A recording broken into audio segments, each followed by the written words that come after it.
जय हिंद दोस्तों, आपका स्वागत है आपका अपना चैनल एग्जाम स्टडी कॉर्नर में। आज मैं आपके लिए आया हूं सामान्य ज्ञान के प्रश्नों का टेस्ट सीरीज, जिसमें 20 प्रश्न पूछे जाएंगे। 20 प्रश्नों में से आप कितने प्रश्न का जवाब दे पाते हैं, जो RRB, NTPC, assistant loco pilot, technician, railway group D, SSC, GT तथा इस प्रकार से जितने भी एग्जाम है जिसमें सामान्य ज्ञान का प्रश्न पूछा जाता है, उसके लिए इंपॉर्टेंट रहने वाला है। तो मेरे चैनल पे आप बने रहें। तो शुरू करते हैं प्रश्नों का श्रृंखला। इसका उत्तर आप देंगे, साथ में इसके साथ हम आपका डिस्कशन करवाएंगे। तो शुरू करते हैं। पहला प्रश्न है कि पंचायती राज व्यवस्था सबसे पहले किस राज्य में लागू हुआ। तो इसका जवाब अगर जानते हैं तो आप देने का प्रयास करें। ऑप्शन ए है महाराष्ट्र, बी राजस्थान, सी पंजाब और डी पश्चिम बंगाल। तो बताइए पंचायती राज व्यवस्था सबसे पहले किस राज्य में लागू हुआ। तो आपको बता दें पंचायती राज जो व्यवस्था सबसे पहले लागू हुआ था वो राजस्थान में हुआ था, इसलिए राइट आंसर क्या हो जाएगा, ऑप्शन नंबर बी। जिसने भी इसका आंसर बी किया होगा उसका आंसर क्या हो जाएगा, सही हो जाएगा। प्रश्न आता है कि पंचायती राज व्यवस्था जो है राजस्थान में किस जिला से। तो याद रखिएगा नागौर जिला से, राजस्थान के नागौर जिला से। कहां से, नागौर जिला से। कब लागू हुआ था, तो 2 अक्टूबर 1959 को। कब लागू हुआ था, 2 अक्टूबर 1959 को राजस्थान के नागौर जिला से इसकी शुरुआत हुआ था। प्रश्न ये भी आता है कि पंचायती राज व्यवस्था लागू करने वाला दूसरा राज्य कौन सा है। दूसरा राज्य पूछा जाए तो हो जाएगा राजस्थान। क्या हो जाएगा, राजस्थान।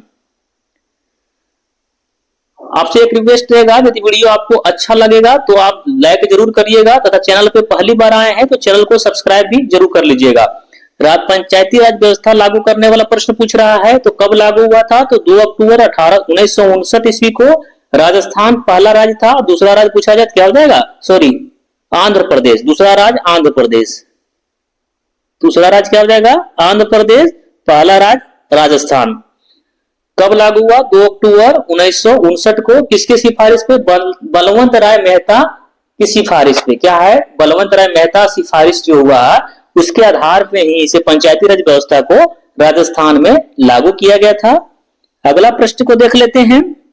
अगला प्रश्न दिया हुआ है कि न्यूलैंड के अष्टक नियम में पहला तत्व कौन सा है। तो जल्दी से जवाब दीजिए। ए हाइड्रोजन, बी थोरियम, सी जर्मेनियम, डी हीलियम। तो इसका जवाब दीजिए कि न्यूलैंड के अष्टक नियम में पहला तत्व कौन सा था। तो बता दें इसका राइट आंसर हो जाएगा हाइड्रोजन। हाइड्रोजन है न्यूलैंड के अष्टक नियम में पहला तत्व था। यदि पूछा जाए कि अंतिम तत्व कौन सा था, तो अंतिम तत्व याद रखिएगा थोरियम। क्या हो जाएगा, थोरियम न्यूलैंड ने अंतिम तत्व रखा था। ज्ञात तत्वों में से अंतिम तत्व कौन सा था न्यूलैंड के अष्टक नियम में, तो थोरियम था और पहला तत्व हाइड्रोजन था। आपके लिए प्रश्न रहेगा कि आधुनिक आवर्त सारणी किसके द्वारा दिया गया है।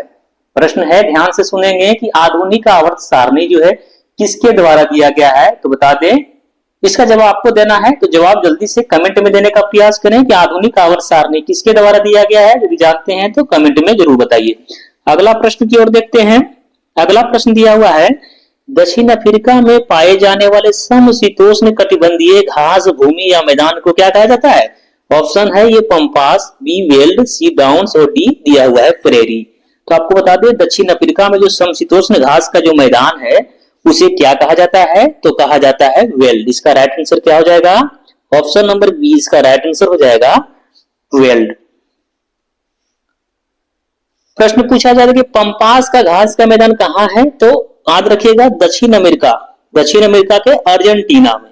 कहां पे है, पंपास जो है दक्षिण अमेरिका के अर्जेंटीना। ये भी याद रखिएगा, प्रश्न ये भी आता है।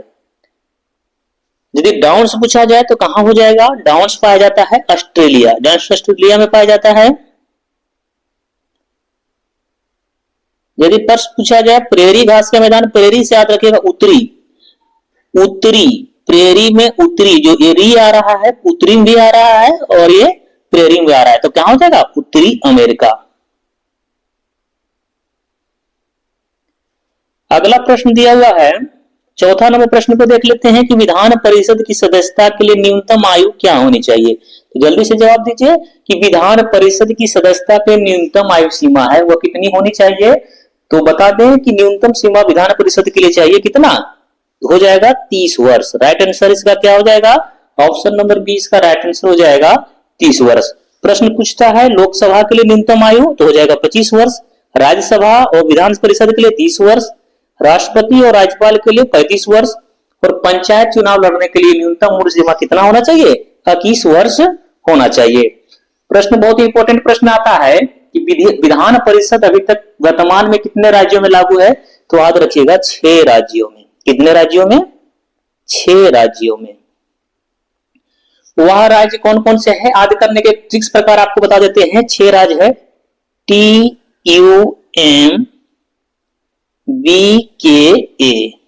कौन राज्य है, तुम्बका, याद रखिएगा तुम्बका, क्या हो जाएगा, तुम्बका। अब इसका देख लेते हैं, T for Telangana, U for Uttar Pradesh, M for Maharashtra, B for Bihar, K for Karnataka और A फॉर आंध्र प्रदेश। पहले जम्मू कश्मीर था, लेकिन जम्मू कश्मीर को राज्यों की श्रेणी से क्या कर दिया गया है, हटा दिया गया है। तो अभी कितने राज्य हैं, 6 राज्य। 6 राज्य कौन कौन से हैं, ट्रिक्स याद कर लिए, तुम्बका, TUMBKA, T for Telangana, U for Uttar Pradesh, M for Maharashtra, B for Bihar, K for Karnataka और A फॉर आंध्र प्रदेश। अगला प्रश्न देख लेते हैं, 5वां नंबर प्रश्न है, भारत में हरित क्रांति के जनक कौन थे। तो भारत में जो हरित क्रांति के जनक है वह किसे कहा जाता है, इसका भी जवाब देने का प्रयास करें। तो भारत में जो हरित क्रांति के जनक थे वो माना जाता है किसको, MS स्वामीनाथन को। राइट आंसर क्या हो जाएगा, ऑप्शन नंबर 20 का राइट आंसर हो जाएगा MS स्वामीनाथन। यदि प्रश्न पूछा जाए कि विश्व में हरित क्रांति के जनक किसे माना जाता है, तो याद रखिएगा विश्व में माना जाता है नॉर्मन बोरलॉग को। किसे माना जाता है, नॉर्मन बोरलॉग। इसका राइट आंसर हो जाएगा विश्व में हरित क्रांति के जनक। और भारत में हरित क्रांति के जनक पूछा जाए क्या जाएगा, MS स्वामीनाथन। यदि वीडियो आपको अच्छा लग रहा हो तो जरूर से लाइक करिए और दोस्तों के साथ शेयर भी कर दीजिए। अगला प्रश्न देखते हैं, भारत में सती प्रथा को कब प्रतिबंधित किया गया था। तो इसका भी जवाब दीजिए कि भारत में जो है सती प्रथा को कब प्रतिबंधित किया गया। तो बता दें, भारत में जो सती प्रथा का जो प्रतिबंध किया गया वो किया गया था 1829 ईस्वी में। कब किया गया, 1829 ईस्वी में। राइट आंसर क्या हो जाएगा, ऑप्शन नंबर ये इसका राइट आंसर हो जाएगा 1829 में। किसके द्वारा, तो याद करिएगा इसको, लॉर्ड विलियम बेंटिंक के द्वारा। किसके द्वारा, Lord William Bentinck. Lord William Bentinck ने राजा राम मोहन राय के सहयोग से, राजा राम मोहन राय के सहयोग से सती प्रथा को क्या कर दिया था, प्रतिबंध लगा दिया था। कब, 1829 ईस्वी में। तो अगला प्रश्न को देख लेते हैं। अगला प्रश्न दिया हुआ है, 7 नंबर प्रश्न है कि होयसल वंश की राजधानी कहां थी। तो जल्दी से जवाब दीजिए कि होयसल वंश की राजधानी कहां थी। ए दिया है द्वार समुद्र, बी है तंजावुर, सी है कारीपट्टनम और डी है कांची। तो इसका जवाब जल्दी से देने का प्रयास करें। तो आपको बता दें, होयसल वंश की राजधानी जो है वो कहां पे था, वो था द्वार समुद्र। राइट आंसर क्या हो जाएगा, ऑप्शन नंबर ये इसका राइट आंसर हो जाएगा द्वार समुद्र। आप बताइए कि आप किन किन परीक्षाओं की तैयारी कर रहे हैं, ताकि आपको जो सेट प्रैक्टिस हम करवाएं तो उससे संबंधित जो प्रश्न बनते हैं उसका भी डिस्कशन करवाएं। तो जब आप बता सकते हैं कि आप कौन कौन से एग्जाम की तैयारी कर रहे हैं। अगला प्रश्न है, 8वां नंबर प्रश्न है कि स्वस्थ मानव नेत्र के लिए सुस्पष्ट दृष्टि की न्यूनतम दूरी कितनी होती है। स्वस्थ मानव नेत्र के लिए जो सुस्पष्ट दृष्टि की जो न्यूनतम दूरी होती है वह कितना होता है, तो आपको बता दें होता है 25 सेंटीमीटर। राइट आंसर क्या हो जाएगा, ऑप्शन नंबर सी इसका राइट आंसर हो जाएगा 25 सेंटीमीटर। अगला प्रश्न है, भारतीय संविधान का कौन सा अनुच्छेद राष्ट्रपति को अध्यादेश जारी करने का शक्ति देता है। जो भारतीय संविधान है उसमें किस अनुच्छेद के तहत राष्ट्रपति जो है अध्यादेश जारी कर सकता है, अध्यादेश जारी करने का शक्ति देता है। तो ऑप्शन देखना पड़ेगा, ए है अनुच्छेद 72, बी है अनुच्छेद 123 और सी दिया हुआ अनुच्छेद 356 और डी दिया हुआ अनुच्छेद 368। तो आपको बता दें कि अध्यादेश जारी करने के जो राष्ट्रपति का जो शक्ति है वह किस अनुच्छेद के तहत है, तो अनुच्छेद 123 के तहत राष्ट्रपति जो है अध्यादेश जारी कर सकता है। इसमें दिया हुआ है अनुच्छेद 72 है, राष्ट्रपति को क्षमादान करने की शक्ति है। क्या है अनुच्छेद 72, राष्ट्रपति को क्षमादान की शक्ति, क्षमादान की शक्ति है। अनुच्छेद 356 का जो संबंध है वो राष्ट्रपति शासन से है, राज्यों में राष्ट्रपति शासन से। अनुच्छेद 368 है संविधान संशोधन से। क्या है? संविधान संशोधन इंपॉर्टेंट होता है, इसलिए आप लोग ध्यान रखेंगे इसका। अगला प्रश्न दिया हुआ है 10 नंबर प्रश्न को देखते हैं कि भारत में जो राष्ट्रीय आपातकाल कितने बार लगाया गया है। तो भारत में जो राष्ट्रीय आपात है अभी तक कितने बार लगाया गया है? ऑप्शन है 1 बार, बी है 2 बार, सी है 3 बार और डी है 4 बार। इसका जवाब जल्दी से दीजिए कि भारत में राष्ट्रीय आपातकाल कितने बार लागू किया गया है, लगाया गया है। तो बता दें कि भारत में राष्ट्रीय आपातकाल जो अभी तक 3 बार लागू हुआ है। कितने बार? 3 बार। और कब कब है इसको आप देख लेते हैं। पहली बार लगाया गया था 1962 में। कब? पहली बार 1962 में, भारत चीन युद्ध के समय। कब? भारत चीन युद्ध के समय। दूसरा बार लागू किया गया था 1971। 1971 भारत पाकिस्तान युद्ध के समय। किसके बीच में? भारत पाकिस्तान। और तीसरा बार लगा था 1975 में, आंतरिक अशांति के कारण, इंदिरा गांधी के काल में। आंतरिक अशांति किसके काल में? इंदिरा गांधी के काल में।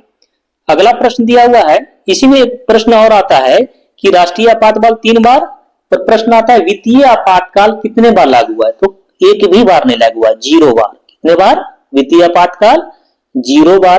प्रश्न ये भी आता है रुपयों का अवमूल्यन कितने बार हुआ है। तो याद रखिएगा रुपयों का जो अवमूल्यन हुआ है वो भी 3 बार हुआ है। ये भी प्रश्न आता है, इसको भी ध्यान रखिएगा। वित्तीय आपातकाल भारत में अभी तक लागू नहीं हुआ है और रुपयों का अवमूल्यन जो है कितने बार? तो 3 बार हुआ है। अब भारत में राष्ट्रीय आपातकाल कितने बार? वो भी इसका राइट आंसर 3 बार। अगला प्रश्न देख लेते हैं इसको कि कौन सा विटामिन जल में घुलनशील है। ये भी प्रश्न बहुत बार एग्जाम में आता है, इसको आप लोग ध्यान रखेंगे कि भारत जो कौन सा विटामिन है वो जल में घुलनशील है। तो जल में घुलनशील विटामिन कौन कौन से हैं? तो याद रखिएगा बी और सी। बी और सी जो है वह जल में घुलनशील है। और पूछा जाए वसा में घुलनशील कौन सा है, तो याद रखिएगा वसा में घुलनशील विटामिन है ए, डी, ई और के। इसका राइट आंसर कौन हो जाएगा? जल में घुलनशील विटामिन बी और सी। तो इसका राइट आंसर क्या हो जाएगा? ऑप्शन नंबर बी इसका राइट आंसर हो जाएगा, विटामिन सी। 12 नंबर प्रश्न को देख लेते हैं, ड्रेन ऑफ वेल्थ सिद्धांत किसने दिया था। तो आपको बता दें ड्रेन ऑफ वेल्थ सिद्धांत जो है 1867 में। कब? 1867 ईस्वी में द ग्रैंड ओल्ड मैन दादा भाई नेरोजी के द्वारा। किसके द्वारा? The grand old man. दादा भाई नेरोजी को क्या कहा जाता है? द ग्रैंड ओल्ड मैन भी कहा जाता है। इसके द्वारा 1867 ईस्वी में दिया गया था। या धन का निष्कासन का सिद्धांत भी बोल सकते हैं। क्या बोल सकते हैं? धन निष्कासन का सिद्धांत। धन निष्कासन का सिद्धांत किसके द्वारा? तो दादा भाई नेरोजी। दादा भाई नेरोजी को क्या बोला जाता है? द ग्रैंड ओल्ड मैन भी दादा भाई नेरोजी को कहा जाता है। ड्रेन ऑफ वेल्थ सिद्धांत कब दिया था ये भी प्रश्न आता है, याद रखिएगा 1867 ईस्वी में। अगला प्रश्न की ओर बढ़ते हैं, भारतीय राष्ट्रीय कांग्रेस की पहली महिला अध्यक्ष कौन थी। इस प्रश्न में बहुत सारा कंफ्यूजन है, इसमें अब आपको देखना है कि प्रश्न है भारतीय राष्ट्रीय कांग्रेस की पहली महिला अध्यक्ष कौन थी। ऑप्शन ए दिया हुआ है Sarojini Naidu, B Annie Besant, C Vijaya Lakshmi Pandit और डी दिया हुआ है अरुणा आसफ अली। तो आपको बता दें कि भारतीय राष्ट्रीय कांग्रेस की जो पहली महिला अध्यक्ष है वो है कौन? Annie Besant. राइट आंसर क्या हो जाएगा? ऑप्शन नंबर 20 का राइट आंसर हो जाएगा एनी बेसेंट। कब बनी थी भारतीय राष्ट्रीय कांग्रेस की महिला अध्यक्ष? 1917 ईस्वी में। लेकिन प्रश्न यदि पूछा जाए कि भारतीय राष्ट्रीय कांग्रेस की पहली भारतीय महिला अध्यक्ष पूछा जाए, क्या पूछा जाए? भारतीय महिला अध्यक्ष, तो क्या हो जाएगा? सरोजिनी नायडू होगा। कब बनी थी ये? 1925 में। ये भी याद रखिएगा, भारतीय राष्ट्रीय कांग्रेस की पहली भारतीय महिला अध्यक्ष पूछा जाए तो हो जाएगा सरोजिनी नायडू जो 1925 में बनी थी। यदि पूछा जाए प्रथम राष्ट्रीय कांग्रेस भारतीय राष्ट्रीय कांग्रेस की पहली महिला अध्यक्ष तो एनी बेसेंट कब? 1917 में। 14 नंबर प्रश्न को देखते हैं कि भारत का पहला कृत्रिम उपग्रह कौन सा था। तो बता दें कि भारत का जो पहला कृत्रिम उपग्रह था वह कौन सा था, तो वो था आर्यभट्ट। राइट आंसर क्या हो जाएगा, ऑप्शन नंबर सी इसका राइट आंसर हो जाएगा आर्यभट्ट। इसे कब लॉन्च किया गया, तो याद रखिएगा जो भारत का पहला कृत्रिम उपग्रह जो आर्यभट्ट है इसे लॉन्च किया गया था 19 अप्रैल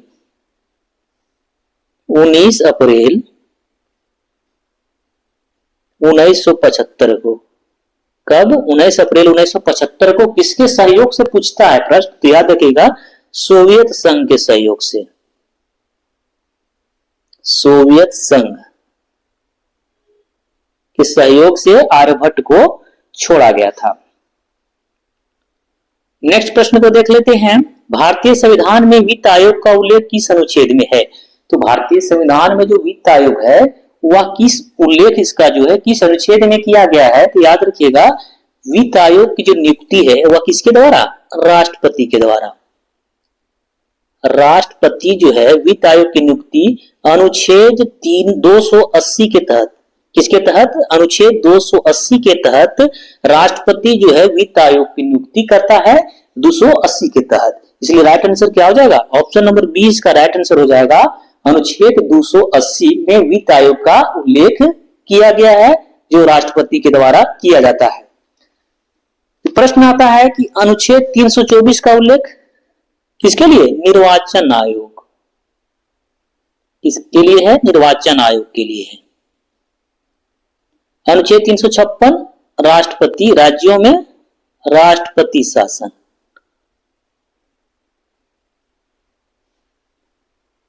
अगला प्रश्न को देख लेते हैं, कौन सा अम्ल मानव पेट में पाया जाता है। तो बता दो मानव पेट में कौन सा अम्ल पाया जाता है, तो याद रखिएगा हाइड्रोक्लोरिक एसिड। कौन सा एसिड, हाइड्रोक्लोरिक एसिड, HCl। क्या हो जाता है, HCl मानव शरीर में पाया जाता है हाइड्रोक्लोरिक एसिड। इसलिए राइट आंसर क्या हो जाएगा, ऑप्शन नंबर सी इसका राइट आंसर हो जाएगा हाइड्रोक्लोरिक एसिड।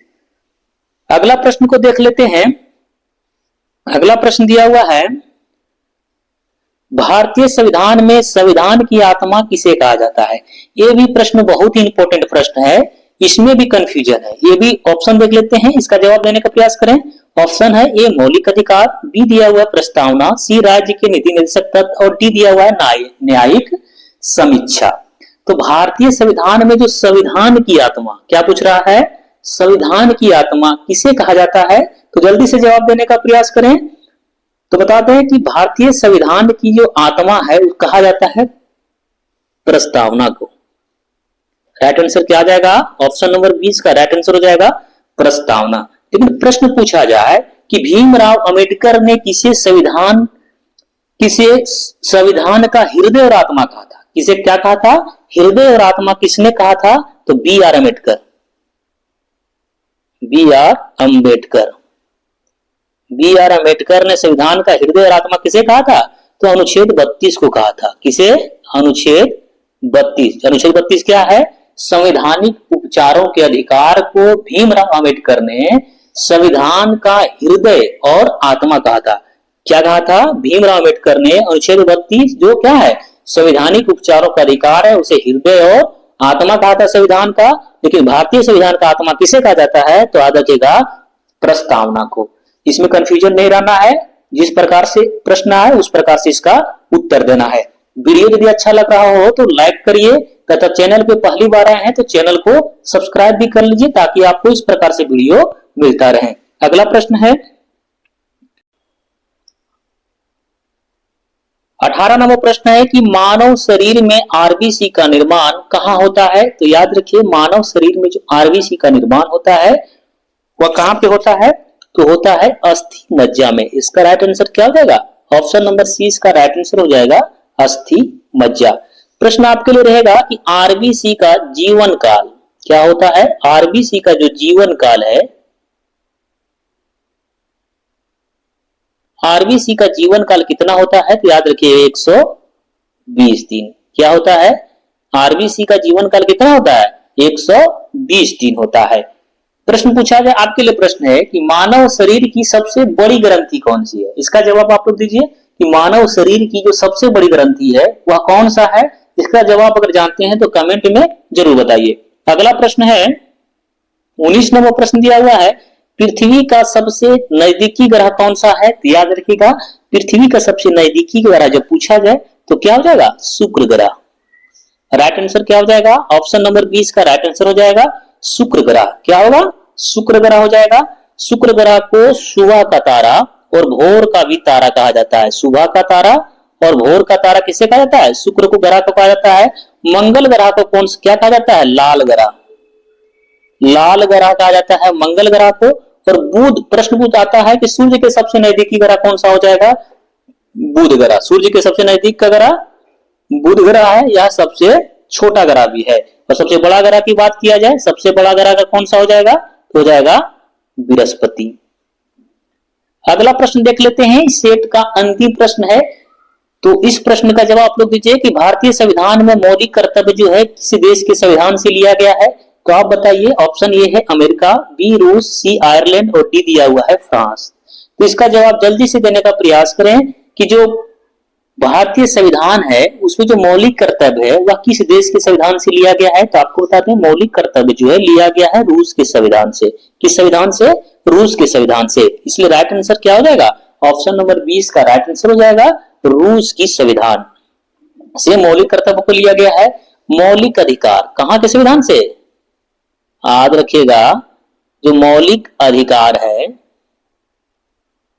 मौलिक अधिकार अमेरिका के संविधान से। नीति निर्देशक तत्व, नीति निर्देशक तत्व कहां से लिया गया है? ये लिया गया है आयरलैंड के संविधान से। प्रश्न आता है स्वतंत्रता, स्वतंत्रता, समानता और बंधुत्व वह कहां से लिया गया है? तो वो फ्रांसीसी क्रांति का दिन है, फ्रांस के संविधान से लिया गया है। फिर वीडियो कैसा लगा? यदि अच्छा लगा हो तो लाइक करिए, दोस्तों के साथ शेयर भी कर दीजिए तथा मेरे चैनल पे पहली बार आए हैं तो चैनल को सब्सक्राइब भी कर लीजिए ताकि आपको इस प्रकार से वीडियो मिलता रहे। चलिए मिलते हैं आपको नेक्स्ट सेट में, तब तक के लिए धन्यवाद।